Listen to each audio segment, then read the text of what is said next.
to destroy.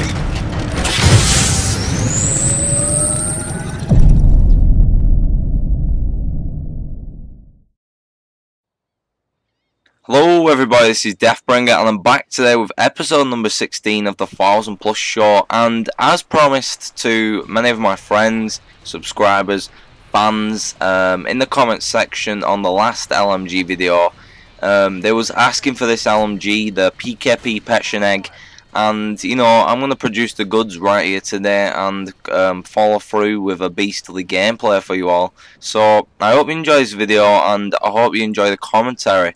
I'm going to talk about this weapon and how I went about using it in Search and Destroy throughout the amount of games that I experienced with it. And I had a really good you know, game on C-Town here.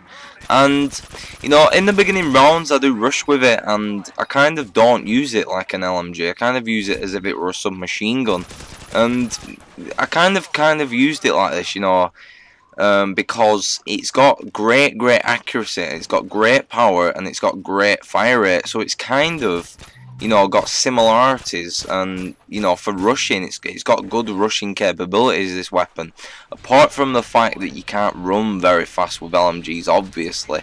So you know, I think I did pretty well with this gun. It's a really I would really highly recommend using this LMG if you're going to use any LMG, because as I've explained, it's extremely accurate, it's very fast fire rate, and it's very powerful.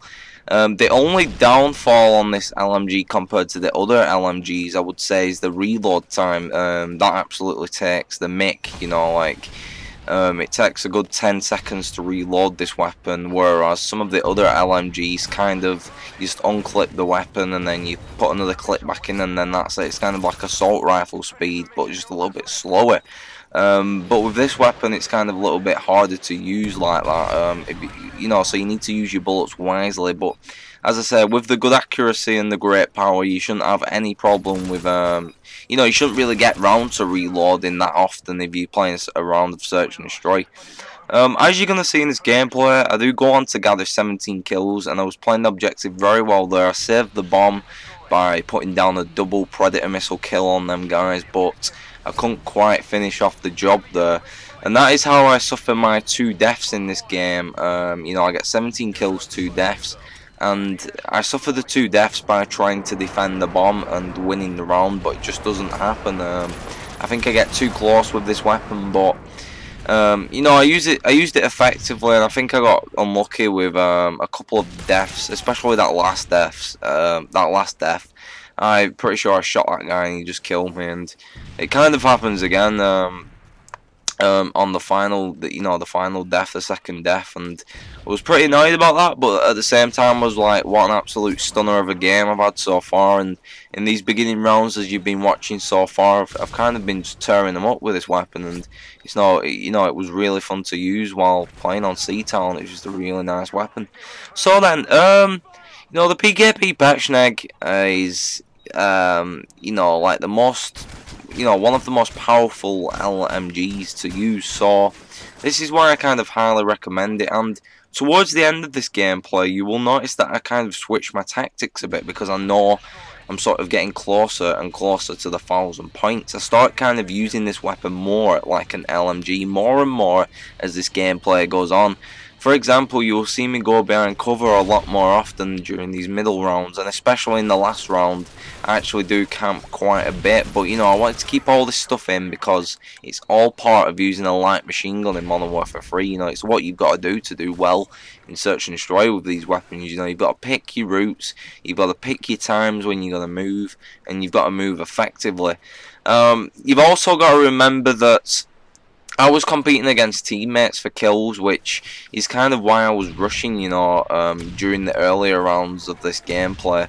And, you know, like, the 1000 points is a lot harder than people might think. If you're watching these videos and you think it's skillful to get 1000 points, then you've got the right idea by saying that, because this is why I did this whole show, you know, to kind of show off each weapon and show how, you know, skillful you kind of need to be, you know, little different sight lines and stuff like this. And you know, you've got to have good tactics to get 1,000 points with these weapons, because when you think about it, there's only 6 kills around, right? Say you went 4-0, that is 6, 12, 18, 24 kills. What are the chances of you getting an ace every round? I have never done it myself, so that kind of puts the chances into perspective for you. You're probably not even gonna get like 3, or if you're lucky, you might get an ace in the first round, and then the next round they might take some kills. You know, you can never predict what your teammates are gonna do. You can never predict when you're gonna die. You can do stuff to stop you dying. You can do stuff to prolong your life, but eventually you're either gonna die or your teammates are gonna take your kills before you can get the points. You know what I mean? So you know, it has been extremely difficult to kind of get 1,000 points with some of these weapons, and this LMG was pretty difficult, but you know, as I said, I had fun with it because it's one of the better LMGs in Modern Warfare 3. So then, you know, we've had a few good rounds right here, and you know, you've been watching this gameplay. It's been pretty cool, I think. You know, I've had a good few little streaks so far, and it's kind of coming to the last round now, where I don't quite have 1,000 points yet in this gameplay, but in the final round, I pretty much have to get 1 kill. So you're gonna see me camp a little bit more, like I have been doing here, and I think that death were very unlucky again. I don't think I reacted fast enough there. He just kind of did me in. I didn't expect him to come right round and shoot me like that, like he did. I thought, you know, I was going to do the old pop in, pop out maneuver and just basically take him out, but it just didn't work for me that time. So yeah, we're in the final round, as I said, and I need 1 kill here, so this is kind of why I'm lying down. I thought, you know, I'm going to take it safely. I'm going to think, come on, calm yourself down. You need 1 kill, you need to compose yourself. I'm pretty good at doing that, and I do pull it off right there, and another kill even comes to me in a couple of seconds right now, right there, like you just seen. Alright then, this was Deathbringer, and I hope you've enjoyed the commentary for today. I would quickly like to say, you know, I've got a lot of great footage come, and there's a lot more fantastic games, and this was actually the halfway episode, guys, episode number 16, so we are technically halfway through the episodes now, 33 weapons, so yeah, I hope you enjoyed this episode. It was really fantastic. Thanks for watching once again, and it would be really good if you could rate this video and give me all your feedback as per usual. It really helps me out and inspires me to carry on, you know, playing and producing the best content I possibly can. Alright then, I'll see you other people. This was 17 kills and 2 deaths with the PKP Pecheneg. Thanks for watching. Have a nice day.